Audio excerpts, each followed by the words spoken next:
안녕하십니까. 2024년 7월 5일 최병무의 팩트 시작하겠습니다. 어제 국회에서 해병대원 특검법 표결이 있었죠. 정확하게 명칭은 이런 겁니다. 순직 해병 수사 방해 및 사건 은폐 등의 진상규명을 위한 특별검사법, 뭐 이렇게 돼 있습니다. 원래는 어제 그저께 오후 3시 한 40분 전부터 필리버스터에 들어갔죠. 근데 이 필리버스터는 24시간이 지나면 투표를 통해서 종결할 수가 있습니다. 그래서 24시간이 지난 뒤 26시간 정도 지난 뒤에 어제 오후 이제 4시 넘어서 투표를 했고요. 뭐 투표하면 5분의 3, 그러니까 180석 이상이면 되니까 야권이 192석이니까 뭐 충분히 이 부분 어제 보니까 188명이 참석해서 뭐 187명인가가 뭐 동의해서 다 통과되고 국민의힘은 퇴장했으니까. 자, 그리고 이어서 이제 최상병 특검법 표결이 있었는데 190명이 참석했습니다. 국민의힘 퇴장. 그리고 189명이 찬성을 했고 이 중에서 이제 국민의힘 의원 중에는 안철수, 김재섭 두 사람이 참석을 했는데요. 안철수 의원은 찬성을 했고 김재섭 의원은 반대를 했습니다. 범야권 192명 중에는 강경숙 조국혁신당 의원, 김종민 새로운미래 의원, 그 다음에 이재정 인미애 민주당 의원, 이렇게 4명이 불참을 했고요. 자, 이렇게 되면 이제 정부로 이송이 될 겁니다. 국회를 통과했으니까. 그러면 윤석열 대통령이 기존 입장에 따라서 무슨 얘기냐면 공수처 수사가 먼저다. 이게 윤석열 대통령의 입장이니까 그 기존 입장에 의해서 재의 요구를 할 거고요. 이른바 거부권이죠. 그러면 이제 국회가 재표결을 시도할 겁니다. 국민의힘 의원이 108명이니까 3분의 2가 동의를 해야 되거든요. 국민의힘이 불참하면 이거는 재표결이 됩니다. 3분의 2가 되니까. 무슨 얘기냐면 국민의힘이 불참하면 192명이 참석할 거 아니겠습니까? 그러면 제적 과반수가 참석했죠. 그럼 참석의원의 3분의 2가 동의할 수 있죠. 그러니까 국민의힘은 여기에 반드시 참석을 해야 된다. 그랬을 경우에 8명이 민주당 손을 들어줘야, 야권의 손을 들어줘야 이 재표결이 이루어지는데, 그러면 이제 8명이 될 것이냐, 이런 것들이 관심이 있죠. 그런 악순환이 계속될 걸로 보입니다. 안철수, 원래 만약에 재표결이 이루어질 경우 찬성하겠다고 밝힌 사람은 안철수, 조경태, 김재섭 3사람이었는데 조경태 의원은 어제 불참을 했고요. 김재섭 의원은 참석을 해서 유일하게 반대안을 던졌습니다. 자, 찬성안을 던진 안철수 의원의 말을 들어보면 찬성표를 던진 이유는 국민께 가까이 다가가야 한다는 절박한 심정 때문이다. 여론조사를 뭐 얘기하는 것 같습니다. 근데 안철수 의원은 한동훈 후보가 내놓은 제3자 추천 특검법, 이제 예를 들어서 대법원장 얘기를 했는데 그것도 찬성하는 입장입니다. 잘 생각해 보시면 저는 이게 너무 좀 가볍다 이런 인상을 갖게 되는데 한동훈 후보가 내놓겠다는 안과 야당이 지금 내놓은 안은 양립할 수가 없습니다. 그건 뭐 조금 이따 제가 말씀드리겠지만 양립할 수 없는 그 2개의 법안을 모두 찬성한다. 말이 안 되는 거죠. 둘 중에 하나 선택을 해야 되는 겁니다. 특검의 생명이 어디에 있습니까? 진상규명, 그것도 정확한 진상규명, 정파적 입장에 휩쓸리지 않고 뭐 이런 거 아니겠습니까? 그러려면 특검의 추천부터 중립적이어야 되죠. 어느 한쪽의 이익을 대변할 가능성이 높은 특검, 곤란한 거죠. 그러면 그 사람이 정말 중립적으로 진상규명을 위해서 노력을 하겠습니까? 아니면 본인을 추천해준 정파의 이익을 위해서 노력하겠습니까? 물론 예외는 있을 수 있지만 민주당이 추천하면 민주당이 그런 사람을 추천할 거 아니겠습니까? 민주당 입장에 맹목적으로 추종하는, 그야말로 맹종하는 사람을 추천을 할 테니까 그럼 그 사람이 하는 거는 정치 행위지 수사 행위가 아닙니다. 그럼 그걸 찬성한다는 얘기냐? 안철수 의원한테 되묻고 싶은 얘기다. 반면에 김재섭 의원은 찬성한다고 했습니다. 특검에. 근데 이 사람은 어제 반대표를 던졌습니다. 던지고 난 이후에 자기 페이스북에다가 이유를 적었습니다. 최상병 특검법은 꼭 필요하다. 근데 왜 반대했냐? 이 꼭 필요한 이유가 이겁니다. 안타까운 죽음에 대한 진상규명과 책임자에 대한 일벌백계가 하루빨리 이루어져야 한다. 이겁니다. 저도 뭐 다 동의하는 일입니다.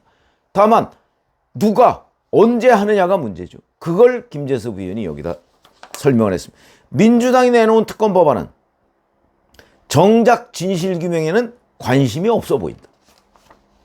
여당의 의견을 짓밟은 건 그렇다 치더라도 1심 재판 기간을 6개월로 줄인 점은 충격적이고 노골적이다.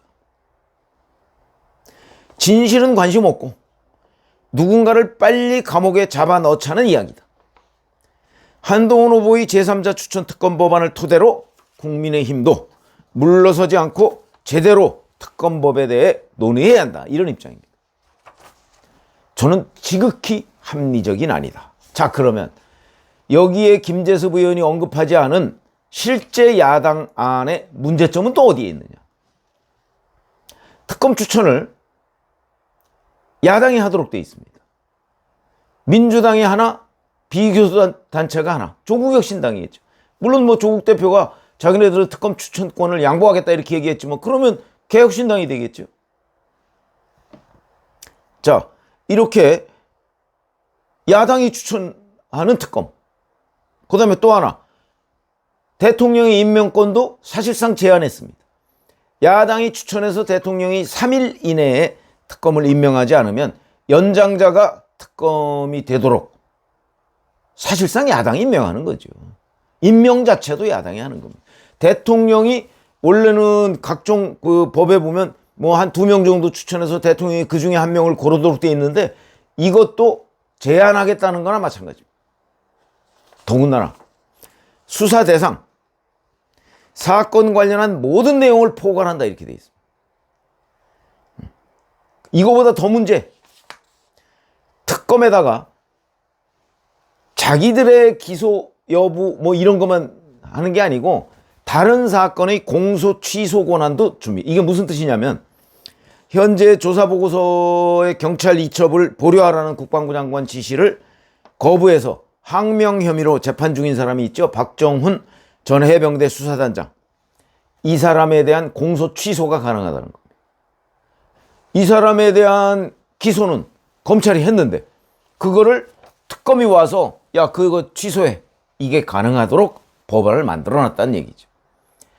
무소불위의 권한을 주면서 그리고 그 특검은 야당이 추천하는 거다. 대통령은 거의 권한이 없다. 이거는요, 뭐 모든 것을 포괄하는 무소불위 특검을 만들겠다. 근데 그 사람이 과연 진상규명에 관심이 없다면 통제할 수 있는 사람은 아무도 없다. 이런 얘기가 되는 겁니다. 이 특검안을 제대로 알고 안철수 의원이 찬성표를 던졌느냐. 그걸 묻고 싶은 거죠. 김재섭 의원은 정확하게 알고 특검에는 찬성을 하는데 지금 민주당 표 특검에는 찬성할 수가 없다. 그러니까 국민의힘이 하루빨리 특검안을 내자. 근데 국민의힘은 7월 23일에 새 지도부가 구성이 돼야 뭐 특검안을 내든지 말든지 또는 뭐 만약에 한동훈 후보가 당선이 되면 대법원장이 추천하는 특검안을 내겠다는 거고 만약에 원희룡 후보가 당선이 되면 아마 윤석열 대통령의 입장과 같게 공수처 수사를 보고 나서 특검 여부를 논의하자 뭐 이런 입장인 것으로 보입니다. 아직 좀 먼 얘기죠. 한 달쯤 뒤에 가능한 얘기로 보이는데 어찌됐든 간에 지금 민주당이 과연 진상규명에 정말 관심이 있느냐. 만약에 진상규명에 관심이 있다면 저는 민주당과 윤석열 대통령 간에 타협이 이루어질 수 있을 거라고 봅니다. 자, 어차피 이렇게 넘어가면 결국 재표결에서 부결됩니다. 지금처럼 민주당이 입법 폭주를 하는 상황에서 안철수 의원 빼고는 조경태, 김재섭 뭐 다 돌아설 겁니다. 돌아서면서 국민의힘이 특검 법안을 관철시키자. 대신 공수처 수사 끝나고. 그러면은 윤석열 대통령 이견 없죠. 국민의힘 지도부 이견 없죠. 오로지 민주당만 이기겠습니다. 개혁신당도 별로 이견이 없어 보입니다. 그렇기 때문에 지금 민주당 안과 그 나중에 한동훈 후보가 내겠다는 안, 그게 시점상으로 한 달 차이, 그 다음에 특검 추천? 글쎄, 뭐 민주당의 정성호 의원 같은 사람은 받자 이러고 있는 거거든요. 뭐 그렇게 큰 차이가 없어 보입니다. 그러면 충분히 타협이 가능한데, 자, 그 내용을 알고 있을 안철수 의원이 이것도 찬성하고 저것도 찬성한다. 그거보다는 오히려 김재섭 의원이 특검에 찬성하지만 민주당안은 찬성할 수가 없다. 왜? 법의 일반 논리를 완전히 깡그리 부수는 것이기 때문에 훨씬 더 제가 보기에는 현명한 태도인 것으로 보인다. 아니, 이것도 찬성 저것도 찬성은 있을 수가 없죠. 대법원장이 추천하는, 뭐 저는 변협 추천을 권합니다. 뭐 역대 우리나라 특검을 보면 변협이 추천하거나 대법원장이 추천하거나 이게 대부분이었습니다. 변협이 추천하는 게 그나마 중립적이다. 대법원장은 윤석열 대통령이 임명한 사람 아닙니까? 윤석열 대통령이 골라서 임명한 사람인데 그 사람이 추천하면 뭐 야당으로부터 아무래도 중립성에 문제가 있을 수 있다, 이런 지적을 피할 수가 없겠죠. 그러니까 변협은 변호사들이 뽑은 사람 아닙니까? 뭐 그중에 개인적 성향에 따라서 뭐 조금 달라질 수도 있겠지만 어쨌든 물론 예를 들어서 뭐 이재명 대표가 추천했다든지 뭐 윤석열 대통령이 추천한 사람이 아니기 때문에 우리가 중립성보다 더 담보될 수 있는 건 아닌가. 그래서 자, 오늘은 특검에 찬성하고 있는 김재섭 의원이 왜 어제 표결에서 반대표를 던졌나. 여기에 사실은 민주당 특검법안의 모든 문제점이 다 농축돼 있다. 저는 이렇게 생각하고요. 이렇게 악순환을 계속해서 결국은 부결될 겁니다. 제가 확신하건대 결국 부결됩니다. 왜? 민주당의 입법 독주니까. 이 특검에 찬성하다가도 지금과 같은 민주당의 입법 독재, 이걸 보고서 찬성하게 되면 앞으로 국민의힘 진영 내에서 정치 못합니다. 뭐 상황 파악을 제대로 해야지요. 안철수 의원이 그래서 상임위원장을 못하는 겁니다. 분별이 안 되잖아요. 분별할 줄 알아야 됩니다. 그런 점에서는 초선이지만 지금 뭐 국회의원 배치단 지 이제 뭐 한 달 남짓 됐지만 김재섭 의원이 훨씬 분별이 있어 보인다. 이런 것들이 정치이고 정무감각이다. 안철수 의원은 지금이라도 자, 민주당 안이 뭐 특검을 찬성한다는 건 알겠습니다.